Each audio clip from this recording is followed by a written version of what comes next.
Ladies and gentlemen, time is getting on.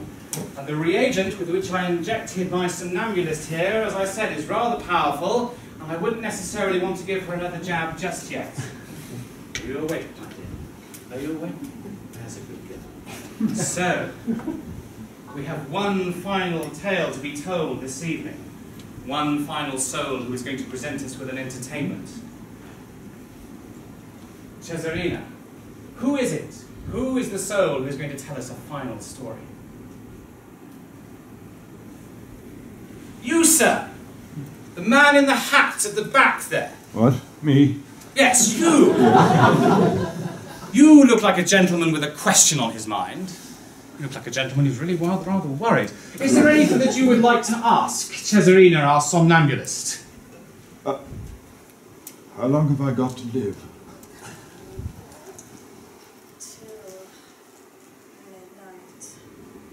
Till midnight. Do I have time to tell one story then? I believe you have time. Just time. And just the one. Sir, the stage is yours.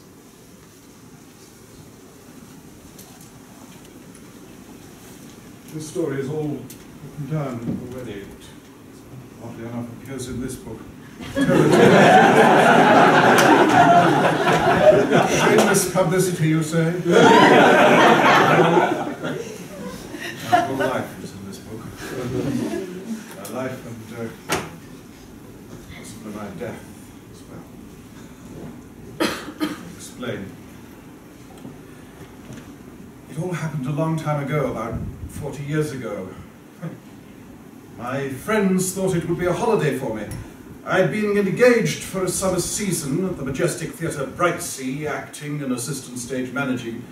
They didn't realise that acting and stage managing in weekly repertory, a new play to learn your lines and find props for every week, was no casual pastime. Not that I was complaining, I felt it to be a critical moment in my existence. And I still do. The glamour and danger of it has been augmented by the creations of memory through the passing years. When I arrived at Brightsea in the middle of June, the theatre season had already begun. But one thing I had not accounted for was the difficulty in finding somewhere to stay, or digs as we called them. This was in the days when people still went on holiday at the English seaside in large numbers, and the town was full. I could have rented a room here or there for a week or two, but I didn't want to be constantly on the move. I wanted to put down roots in this strange place. Brightsea, as you probably know, is on the Wirral Peninsula facing the Irish Sea, and is a resort which is well known and popular with some, Liverpudlians in particular, I believe. I confess that I'd never heard of it till I went to work there. There were sands, there was a pier and a bandstand, there were amusement arcades and bingo halls.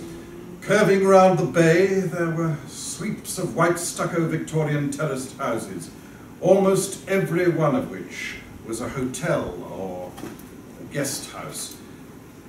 In my day, there were, apart from a pair of modern 1930s cinemas, two places of entertainment: the Pier Pavilion for variety and the Majestic Theatre, where I was bound. I wanted to like Brightsea, but even at the height of the season, when the resort teemed with holidaymakers, there always seemed to be something windswept and melancholy about it. Perhaps my difficulties in finding lodgings affected my impressions. After sleeping on a fellow actor's sofa for a couple of nights, I finally found a room of my own. In a side street off the main promenade, I discovered a dingy-looking three-storey terraced house that called itself the Bellevue Hotel. And for once I did not see the ubiquitous "No Vacancies" sign in its bay window. I knew I couldn't afford an ordinary hotel room, but this looked like no ordinary hotel.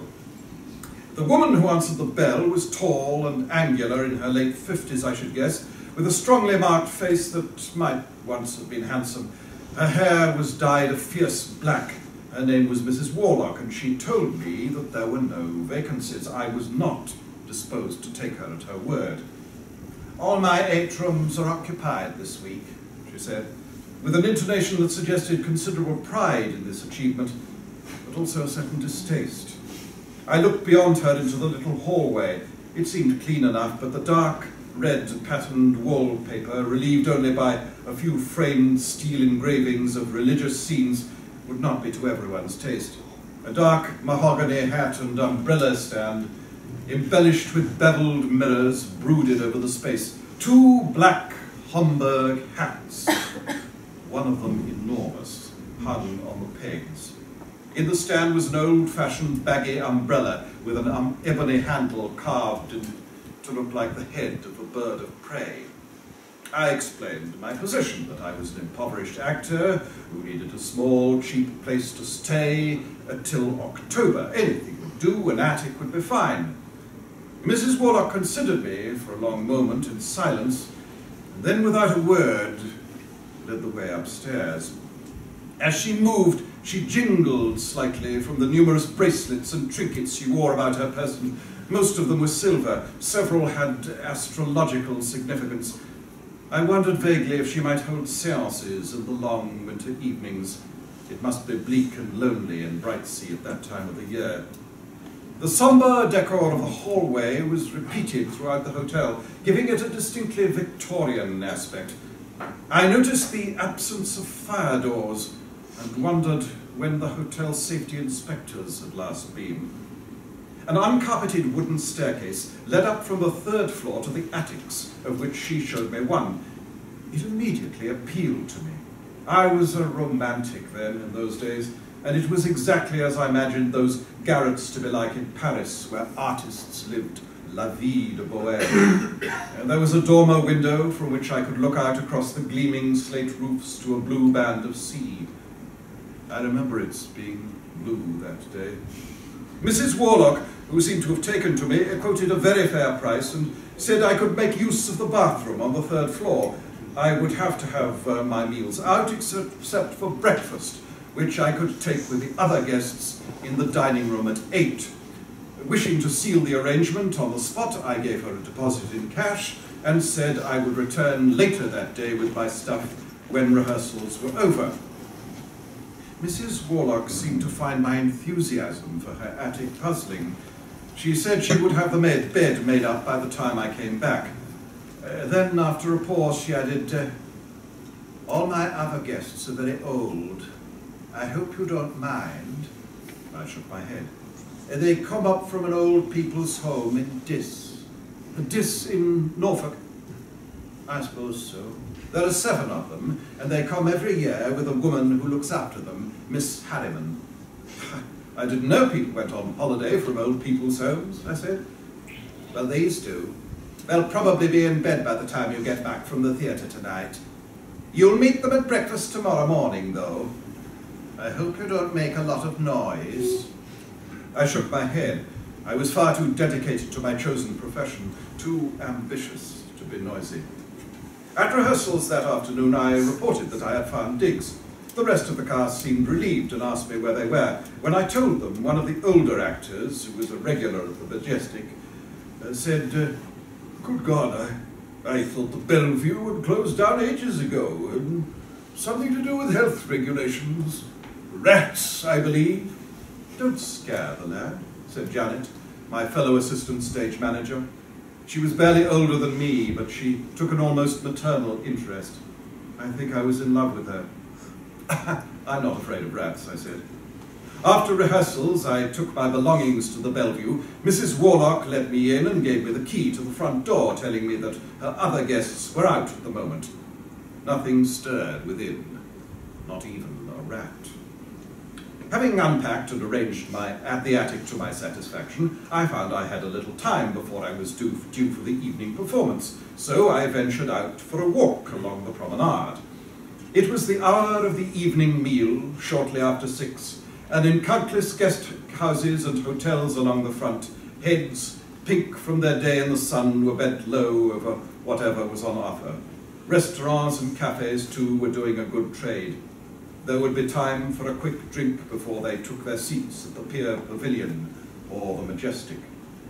The tide was out, and the broad sweep of sand in Brightsea Bay was almost deserted. A man threw a ball for his dog, but the dog's response was muted and unenthusiastic. A woman was dragging her screaming child towards the concrete steps up to the promenade. Far out, almost at the water's edge, where the sand was smooth and shiny as a billiard ball, an odd group of people were walking along, behind a stoutish, tallish woman in a tweed skirt and a hat with a feather in it. The woman in front was middle-aged and energetic. The group behind, there were 7 of them, 3 women and 4 men, were elderly, mostly white or grey-haired, and one of the men was grotesquely fat. They did not so much walk as shamble behind their leader, who was accompanied by a black, barrel-bodied pug dog, its thin little legs trotting so fast that they were barely visible. It seemed an odd time to be out for a walk, and so far from the land proper. Westward the sun was beginning to fall behind a rack of cloud toward the sea. That night, in the green room during the interval, I told the company of my vision of Brightsea at eventide. "Brightsea is the weirdest place," said Martin, one of our actors. "Have you noticed how ugly everyone is here? And overweight? All those chips, I suppose. I barely see a beautiful face until I get into the theatre and sit down in front of my dressing room mirror." "My dear, you'd think the Berliner ensemble had come to town." That night, we went after the show to a bar called Sally's, where we could drink all night, provided we paid. So it was late before I turned my steps to the Bellevue. Janet seemed concerned about my new digs, which touched me, but I was determined to find myself in my solitude. The Bellevue was silent when I entered it. One dim 40-watt bulb illuminated the hallway. I was relieved to find that the carpeted stairs did not creak. All sounds from the town outside were excluded, and the silence was an enveloping force. I stopped on the first floor landing to confirm the silence within me. It was true. Brightsea had not penetrated this house, but it had a life of its own, barely detectable but still present. Paradoxically, I was most aware of it when I was not paying attention. Along the walls of the landing were framed engravings of the Inferno scenes from the Dore Divine Comedy. I was studying one of them when I first heard the faint sound of breathing. It came from no particular direction, but surrounded me, as if I were inhabiting a vast lung. I turned my attention away from the engraving, and the noise vanished.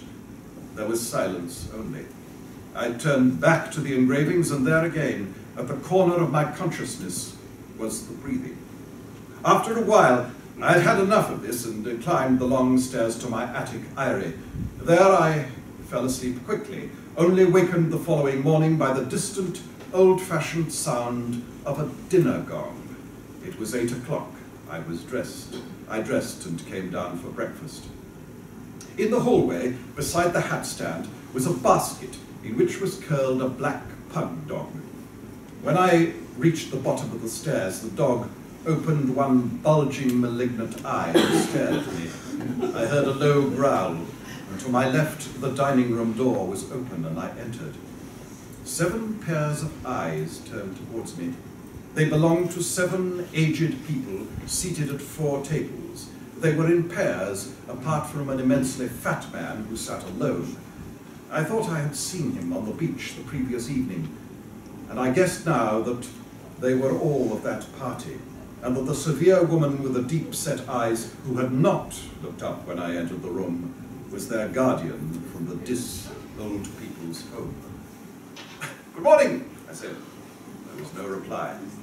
The fat man was the first to look away and devote all his attention once again to the plate of bacon and eggs, garnished with a tinned plum tomato, baked beans, a sausage, and a slice of fried bread. He pronged his food and put it into his mouth with quick, neat movements that reminded me of a bird or an insect. The face was broad and flat, like that of a frog, with a long slit of a mouth that closed in on each intake of food with the speed of a trap. The chewing movements were so quick they were almost convulsive. Mrs. Warlock came in to ask me if I would like tea or coffee. Having taken my order, she said, "You've met the gang, have you?" There was a silence, which she felt inclined to fill. She formally introduced her guests, beginning with the fat man, who was called Clutton Euler. All their names were slightly odd. Mrs. Warlock seemed ill at ease with the situation, and her slightly stilted bonhomie did not make it any better. When she was gone, one of the old women, whom Mrs. Warlock had introduced as Mona Covet, said, "What are you doing here, young man?" I explained that I was at the Majestic, but none of the old ones, not even my interrogator, seemed very interested. That was fine by me. I was young. I didn't want to get involved in some long, meandering conversation with an aged person. Nevertheless, I was curious and began to study them as covertly as I could. How old were they? Infinitely old, in their 80s at least, I guessed, and all had white hair except one who appeared to be wearing a toupee of a rich and unconvincing chocolate brown. Their faces had not disintegrated into the soft, focused shapelessness of some elderly people.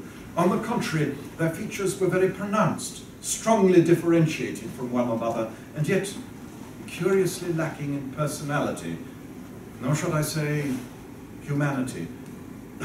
How can I explain it? It looked as if each one of them were wearing a mask that had been cunningly stuck to their faces and had now taken over their whole being. The expression in their eyes was uncommunicative, at any rate, not quite human. "What are you looking at, young man?" said Mona Covet. She was dressed in a pale green twin set with a grey skirt, and she seemed even older than the others. Her face looked as if it had been crushed in a vice to make it thinner, and her cranium was surrounded by a cloud of fine white hair that did not wholly hide the yellow, wrinkled skin that papered her skull. "Nothing, Mrs. Covet." "Yes, Covet. I was in the theatre once, you know," said the man in the chocolate toupee who sat at her table. "Valentine Pride. You may have heard of me." He wore a velvet jacket that had once been black, but was now faded and greenish in parts, and a brightly coloured foulard scarf at his neck. I suspected makeup on his chiselled features. It only served to accentuate his age. At another table, Franz Pigritz and Ira Gruffid, a red-faced woman, were bickering. I only heard a few words.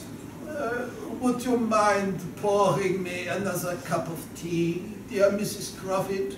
said Mr. Pigritz, a flabby, somnolent old gentleman in grey. "What's the matter with you, Franz?" said Mrs. Gruffid. "Pour your own fucking tea. You've got you can reach." The young are easily shocked, but I am still not quite comfortable when I hear words like that coming out of old mouths. Mr. Pigrit disconsolately flapped his arms, which were short and plump. He made no attempt to pour the tea himself. His companion's fierce attack seemed to have daunted him. I felt half inclined to go to his rescue, but something about Mrs. Gruffid intimidated me as well. The third couple in the table most distant from me seemed even more ill-assorted pair. The man called Talbot Lavard, gaunt and grey in a black suit, was studying the back page of the Financial Times, half-moon spectacles perched on his beak of a nose, while the woman opposite him, flamboyantly dressed with dyed red hair, was muttering at him words I could not catch. Mrs. Warlock had introduced her to me as Venetia Lustig, and I had not cared for the predatory way in which she had looked at me. Lavard took no notice of her, and the utter steadfastness with which he ignored her had a kind of passive violence to it. Once, to attract attention, she took a page of his paper between finger and thumb and gave it a little shake. In silent fury, he withdrew it from her reach. Mrs. Lustig was big, old, and clumsily shaped, but in such a way that suggested voluptuous contours formerly. The person who intrigued me most was the only one who had ignored me when I came in. This was Miss Eve Harriman, the overseer of the old people. She wore a neat black coat and skirt and a white blouse. Her reddish hair was crimped back from a rather nondescript face, on which the lines of authority and absence of humour had been deeply etched. Nevertheless, there was something magnetic about her, attractive even, in the way that power attracts almost in spite of itself. She drank black tea and nibbled dry toast with Puritan dedication. I left the dining room and went upstairs to find a script. Mrs. Harriman's pug in the hall opened its eye and growled once more. When I reached my room, I found that I was trembling. I was hoping that I would not meet any of them in the hall on the way out, and that the black pug dog had been removed. I paused long on the first floor landing before coming downstairs, listening. From the dining room came a low murmur, not quite like that of human conversation, or so it seemed to me. It was like the buzzing of a hive of angry bees, or the grunt of pigs herded together. I began to be ashamed of myself for lingering so long. I must run the gauntlet. At the bottom of the stairs, I encountered Mrs. Harriman, who had come out of the dining room to attach a lead to her pug's collar. Without looking up at me, she said, "I wouldn't touch him." I had no intention of doing so. What's his name? Pluto. The dog growled. Mrs. Harriman looked at me for the first time. Like those of her charges, Mrs. Harriman's face seemed like a kind of mask, but a more inscrutable one than theirs. What is the play you're doing this week at the Majestic? A murder most deadly, I said. But I'm not in it this week. I'm only stage managing. For a moment, a little mocking smile was on her lips. I think we might come tonight. My boys and girls like a good murder. You're quite ambitious, aren't you? I suppose so. Want to be a big star. I could help you with them. I know quite a few people in the business, believe it or not. Can I get you some complimentary seats? No need. But we'll have another talk. There may be some things you could do for me. I had no idea what she meant. Perhaps she was mad. I left for rehearsals. In the afternoon, I was sent to go round the town looking for props for the next play, Night Must Fall. It was bright and hot. The streets were crowded. The sea was full of the splash and cry of children. There was something flamboyant, almost frighteningly so, about Brightsea that day. I kept seeing Mrs. Harriman's old people in different places about the town. Mr. Guler was sitting in the window of one of the seafront cafes, demolishing a huge plate of chips. He seemed to be in his element, surrounded by equally corpulent customers, some of them children. Those around him ate as he did, with a morose dedication, occasionally glancing at Mr. Guler as if for reassurance. I passed a jeweller's shop in which a young couple were staring. And behind them stood Mona Covet, though why I could not see her reflected like them in the glass of the shop front, I don't know. The couple were holding hands tightly, convulsively. Mrs. Covet's little fists clenched and unclenched in time with theirs. There was a Punch and Judy show on the sands. Each time Punch knocked Judy with his stick, it seemed to be with increasing violence, and the children sitting cross-legged in front of the little theatre screamed ever louder. I did not notice at first that an adult was also watching the performance, because she was buried up to the neck in sand. But the head that emerged from this makeshift grave was the red and white one of Mrs. Gruffydd. Her face was not unlike that of Mr. Punch himself. Halfway along the promenade, I saw Martin, one of the actors in our company, leaning against the railings and talking to Valentine Pride. There was a strange symmetry in their swaying movements. If Pride made a gesture, Martin unconsciously followed suit, reminding me somehow of a flightless avian courtship ritual.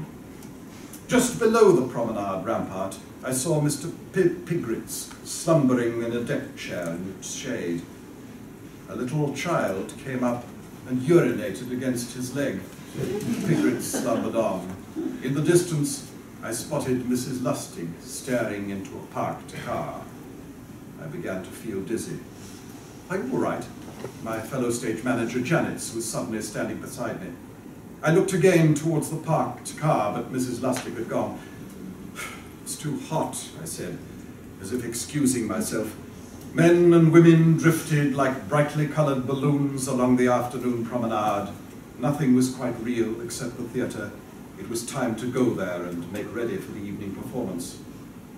That night, the performance of Murder Most Deadly was unusually well received by a near-capacity audience. It was a poor play, but full of the kind of routine moments that some people find reassuring. "Inspector, are you accusing me of..." "I'm not accusing anyone, Colonel Anstruther. I'm just trying to get at the truth." Before the performance, I looked through the gauze peephole in the curtain of the auditorium. There is always a strange excitement to be had from looking at your audience, even if you are only the stage manager. The people coming into the theatre seemed livelier than normally, and the not the usual blue rinsers, though there were some of them too. There was even a bit of a scuffle and some raised voices over one of the seats in the stalls. I looked in vain for Mrs. Harriman and her 7 charges, but when the play had begun, I did see them. I was working the corner, as they say. In other words, I was sitting in the wings on the left-hand side of the stage, prompting if necessary and giving the sound and lighting cues. There were not many of these in the play, and everyone knew their lines for this week, so I had time to wonder. From my vantage point, I could see a section of the stalls, the circle, and the stage box almost opposite me. There was just enough illumination reflected out of the brightly lit stage for me to see that there were 4 dim figures in the box. I almost missed a doorbell cue trying to work out who they were. It was Mr. Pigritz, Mrs. Gruffid, Mr. Lavard, and Mrs. Lustig. Mr. Pigritz was forever nodding off, whereupon Mrs. Gruffid would give him a sharp dig in the ribs. It was only during the interval that I was able to ascertain that the other 4 of my fellow guests in the Bellevue were occupying the stage box on the prompt side of the auditorium. I looked at them as much as I dared during the rest of the performance, but they barely moved, and I could not see their expressions clearly enough to tell whether they were enjoying themselves or not. At the end of the play, during the curtain calls, I looked up at the box again, but the 4 had gone. After the show, as Janet and I were restoring the set for the following evening's performance, I began to stare again at the 2 stage boxes. It was obviously pure fancy, but it seemed to me that a dark mist hung about their interior, as if their occupants had not quite gone from the place. "There's something funny about those boxes, isn't there?" said Janet. "I rather think you're like me. You're a bit of a sensitive. Did you know that for some reason the management never sells tickets for the boxes, not even if it's a full house?" "Well, they did tonight. I saw. They were both occupied." Janet gave me an anxious look, her head on one side. "I don't think so," she said. I made no further comment. We finished our work quickly. When we got to the stage door, we looked out to find a small crowd were outside, and that the rest of the cast was signing programmes and autograph books. Among them, I was astonished to see my fellow guests at the Bellevue. Only Mrs. Harriman held back, watching the others with inscrutable expression. The 7 were pressing insistently through the throng, thrusting their programmes at the actors to be signed. Their faces carried no expression that I could tell, only the pronounced characters of their mask-like features. "They won't want our autographs," said Janet. "Let's guard through the front of the house and avoid the fuss." For some reason we ran, giggling, and hand in hand through the darkened theatre and out through the foyer. The front of house manager, who was just locking up the box office, eyed us with disapproval. We were still holding hands when we were out in the fierce night air under the theatre entrance canopy with its flickering coloured bulbs. "That was very odd," I said. "I've never seen autograph hunters outside the stage door before." "Just a bunch of kids," said Janet. "They were probably having a laugh." "Oh, they weren't all kids. There was at least 7 adults there." "So you saw them too, did you?" What do you mean by that? Janet squeezed my hand. Let's go and have a drink at Sally's, she said. The rest of the cast joined us at Sally's, seemingly rather out of sorts after their signing session. I was not drunk when I left Sally's because I had been talking more than drinking. What about? Nothing. Nonsense, I think. I told Janet that I was in love with her, and she had taken my declaration with gentle equanimity. Whatever had happened, I was feeling lightheaded as I returned to the Bellevue, but not incapable. I opened the door of the hotel as quietly as I could. There was no light on in the hallway, but some illumination was coming through the fanlight from the streetlights outside. I shut the door quietly and paused to listen. Once again, I was conscious of a breathing sound in the house.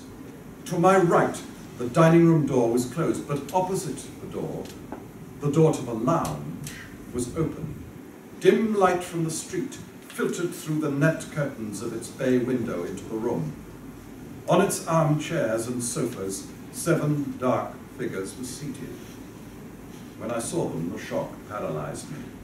They seemed motionless, but the unison of their breathing gave me an illusion of movement.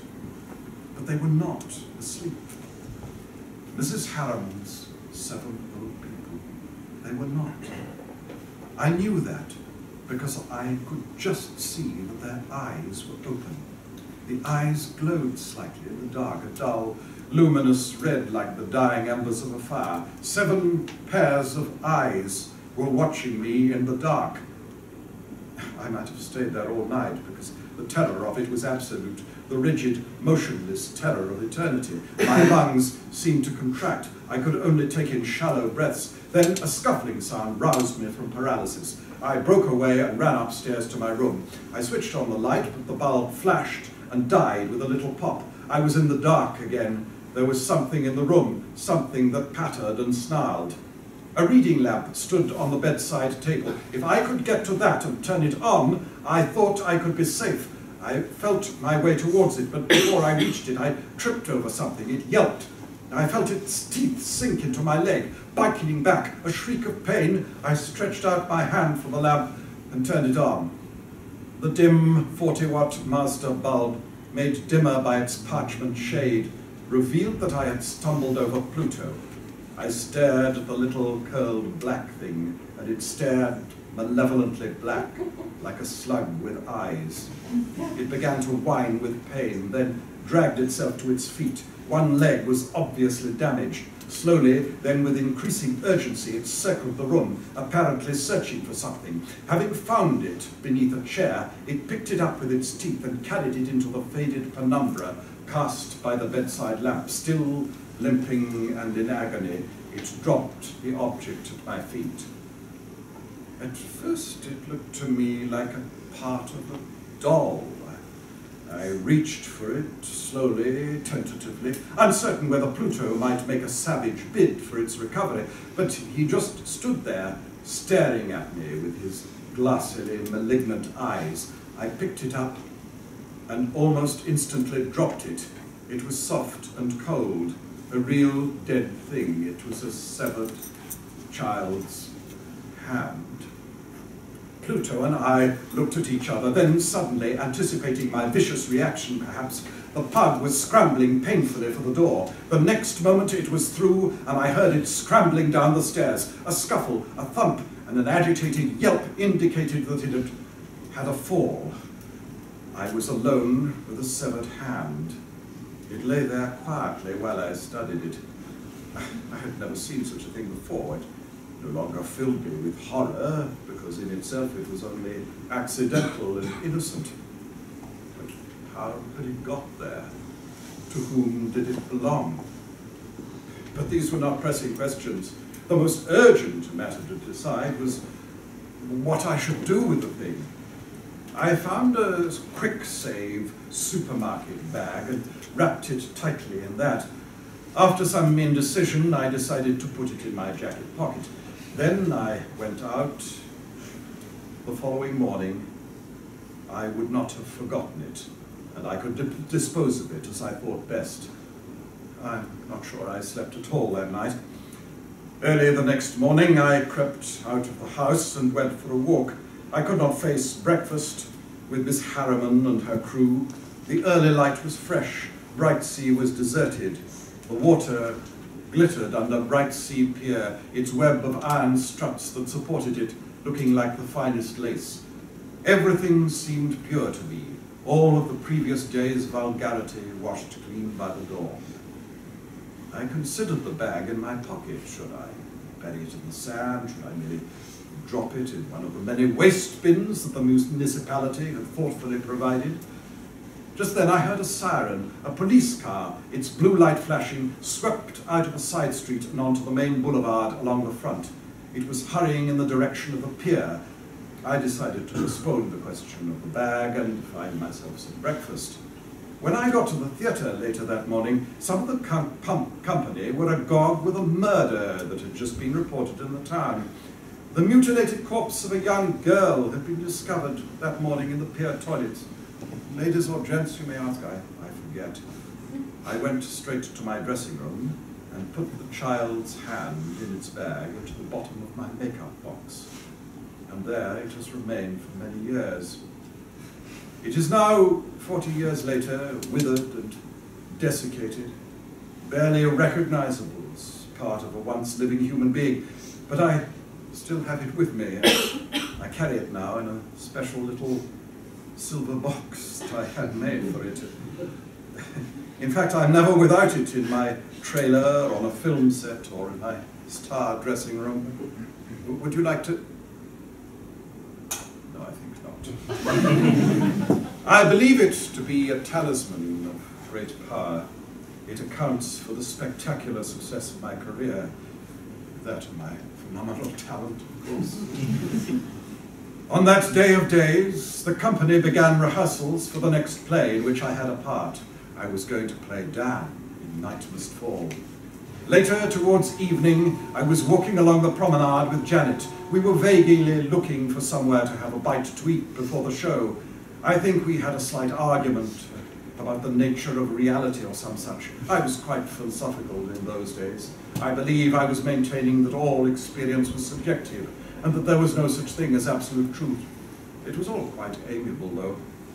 The beach before us was almost deserted, and the tide was on the turn. Fat, grey clouds threatened overhead, and a few holiday makers that remained were making a hurried retreat from the shore, carrying their beach paraphernalia with them like so many refugees. Disgruntled fragments of conversation drifted up to us. "If you don't stop belly aching, Sydney, I'll give your legs such a smack. If I've told you once, I've told you 1,000 times. You shouldn't go guzzling beer on an empty stomach. My body hole hurts.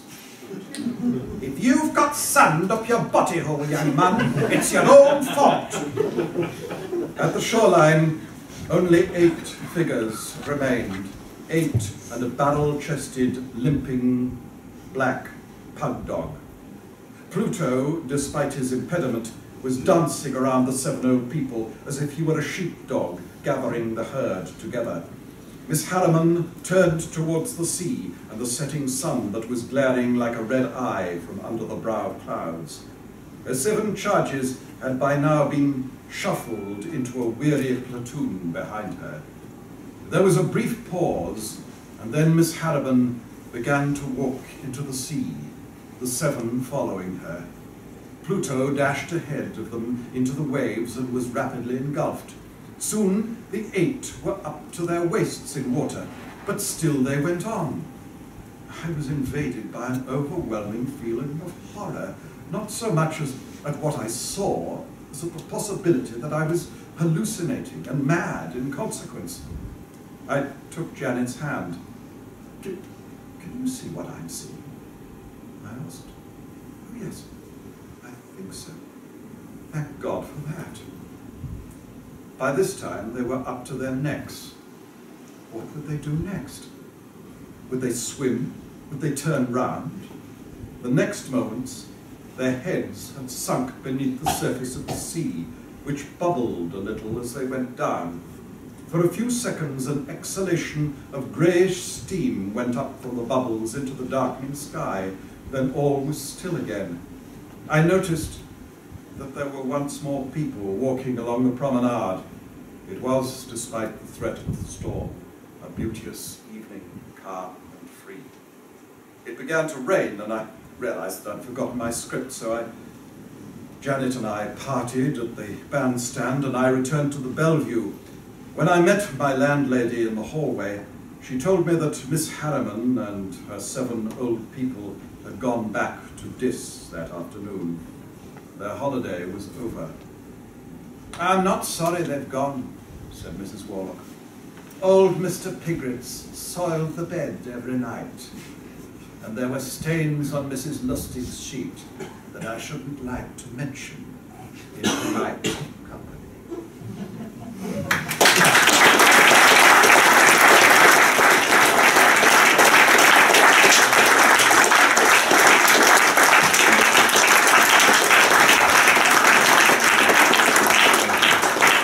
Ladies and gentlemen, thank you very, very much indeed for coming along this evening. Tomorrow night, we have another entirely different show for you, if any of you would like to come along and dare to brave that. But for now, on behalf of Cesarina and myself, we would like to thank our guests, Mr. Reggie Oliver, Miss Angela Slasser. We'd like to thank John and Esther for helping us with the decorations. And thank you to all of you. But for now, good night.